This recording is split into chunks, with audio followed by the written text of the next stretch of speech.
Pharmaceutical company એસ્ટ્રાઝેનેકાએ વિશ્વભરની બજારોમાંથી તેની COVID-19 રસી પાછી ખેંચવાનો નિર્ણય લઈ લીધો છે. ધ ટેલિગ્રાફના અહેવાલ અનુસાર તેમાં જણાવવામાં આવ્યું કે હવે આ વેક્સિનનું નિર્માણ અને સપ્લાય બંધ કરી દેવામાં આવ્યું છે. નમસ્કાર, આપની સાથે હું છું જાનવી.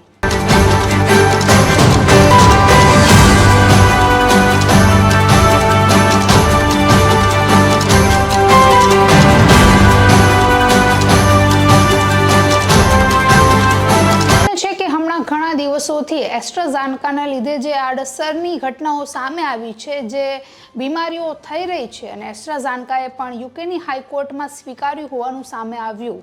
ત્યાર પછીથી આ નિર્ણય લેવાયો હોવાથી લોકોમાં એવી ચર્ચા ચાલી રહી છે કે કદાચ આડઅસરને લઈને એસ્ટ્રાઝેનેકાએ પોતાની રસી પાછી ખેંચી લીધી. જોકે તેના પર ખુલાસો આપતા એસ્ટ્રાઝેનેકાએ કહ્યું કે આ કોરોના વેક્સિન આડઅસરને લીધે પાછી ખેંચવામાં આવી નથી, પરંતુ હવે બજારમાં ઘણી બધી એવી અદ્યતન ટેકનોલોજીથી બનેલી રસીઓ ઉપલબ્ધ છે કે જે એકસાથે ઘણા બધા વાયરસોને માત આપી શકે છે. તેથી હવે કોઈ વધારે જરૂરિયાત ન હોવાથી અમે અમારી જે રસી છે તેને પાછું ખેંચવાનો નિર્ણય લીધો છે. નોંધનીય છે કે 5 માર્ચે એમને અરજી કરી હતી અને રસી પાછી ખેંચવા માટેનું જે સ્ટેટમેન્ટ છે તે આપ્યું હતું, પણ ગયા જ દિવસે એટલે કે 7મી મેના રોજ મંગળવારે આખરે નિર્ણય પર મંજૂરી લાગી ગઈ અને હવે માર્કેટમાં એસ્ટ્રાઝેનેકાની જે કોવિડ-19ની વેક્સિન છે તે મળશે નહીં. એસ્ટ્રાઝેનેકાએ 2020માં ઓક્સફર્ડ યુનિવર્સિટીના સહયોગથી કોવિડની વેક્સિન બનાવી હતી. જોકે તેના ફોર્મ્યુલાથી ભારતની સીરમ સંસ્થાએ કોવિશિલ્ડ નામની વેક્સિન બનાવી. નોંધનીય છે કે બ્રિટન અને ઓસ્ટ્રેલિયામાં તે વેક્સાવેરિયાના નામથી ઓળખાય છે. 2021માં બ્રિટિશ નાગરિક જેમી સ્કોટે વેક્સિનની આડઅસરનો પહેલો કેસ નોંધાવ્યો હતો. નોંધનીય છે કે જ્યારે તેણે કોવિડ-19 વેક્સિન લીધી ત્યાર પછી અચાનક જ તેમની તબિયત લથડી. સારવાર દરમિયાન જાણવા મળ્યું કે તેમના શરીરમાં લોહી ગંઠાવાની અને રુધિરમાં ગાંઠો થવાની પ્રક્રિયા શરૂ થઈ ગઈ છે, જેના કારણે રક્ત પરિવહન બંધ થતાં તેમની અસર મગજ પર પણ જોવા મળી અને ડૉક્ટરના જણાવ્યા અનુસાર તેમની જે સ્થિતિ છે ખૂબ જ ભયાનક હતી અને તેમાંથી બચવાના જે ચાન્સીસ હતા તે ખૂબ જ ઓછા હતા. ત્યારબાદ જે એસ્ટ્રાઝેનેકા ઉપર આરોપ લગાવવામાં આવ્યો ત્યારે તમામ આરોપ એસ્ટ્રાઝેનેકાએ નકાર્યા હતા અને અમારી વેક્સિનથી કોઈ પણ પ્રકારની આડઅસર થતી નથી તેવું તેમણે 2021માં જણાવ્યું હતું. 2021 સ્કોટના કેસ પછી ઘણા બધા એવા કેસો વધતા ગયા કે જ્યાં હાર્ટ એટેકના કારણે વ્યક્તિઓના ટપાટપ મૃત્યુ થતા ગયા. હાલ અત્યાર સુધીની વાત કરીએ તો એસ્ટ્રાઝેનેકા સામે 51 કેસો હાઈકોર્ટમાં પેન્ડિંગ છે. તેમજ પીડિતાઓને પણ જે એસ્ટ્રાઝેનેકા પાસેથી વળતરની માંગ કરી રહ્યા છે તેનો આંકડો લગભગ 1000 કરોડ રૂપિયાનો છે.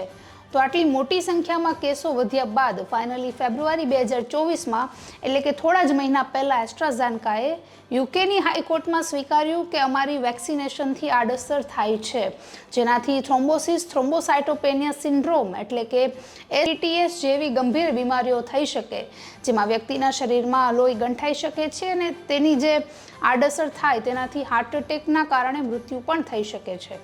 તો એ છે કે બ્રિટનમાં આ વેક્સિન પર પ્રતિબંધ મૂકી દેવામાં આવ્યો છે, તો ઓસ્ટ્રેલિયામાં પણ આ રસીને બેન કરી દેવામાં આવી છે. ટેલિગ્રાફના અહેવાલ અનુસાર વૈજ્ઞાનિકોને તો આ રસી બજારમાં લોન્ચ થઈ તેના થોડાક મહિનામાં જ તેમનો ખતરા વિશે જાણ થઈ ગઈ હતી. પણ સૂચન કરવામાં આવ્યું કે 40 વર્ષથી ઓછા વ્યક્તિઓએ બીજા પણ ડોઝ લેવાની જરૂર છે, કારણ કે આ વેક્સિનથી જે ખતરો થઈ રહ્યો હતો તે કોરોના કરતાં પણ ખૂબ જ ભયાનક હતો. હેલ્થકેર પ્રોડક્ટ્સ રેગ્યુલેટરી અનુસાર બ્રિટનમાં 81 કેસો એવા છે કે જેમાં દર 5માંથી 1 વ્યક્તિનું મૃત્યુ એસ્ટ્રાઝેનેકાની વેક્સિનના લીધે થયું હોય. આ ઉપરાંત ફેબ્રુઆરીમાં બ્રિટિશ સરકારે લગભગ 163 લોકોને વળતર ચૂકવ્યું છે, જેમાંથી 158 લોકોના મૃત્યુ એસ્ટ્રાઝેનેકાની આડઅસરના લીધે થયું હોવાનું સામે આવ્યું છે. તો આ રીતે જે માર્કેટમાં એક પછી એક વ્યક્તિઓના હાર્ટ એટેકના કારણે અને રસીની આડઅસરના કારણે જે મૃત્યુ થઈ રહ્યા છે, આ વાતની ગંભીરતાને સમજીને હવે આખરે આખા વિશ્વભરની માર્કેટમાંથી એસ્ટ્રાઝેનેકાની જે કોવિડ-19 વેક્સિન છે, જેને ભારતમાં આપણે કોવિશિલ્ડ તરીકે ઓળખીએ છીએ, તેનું વેચાણ અને ખરીદ પર પ્રતિબંધ મૂકી દેવામાં આવ્યો છે. નમસ્કાર.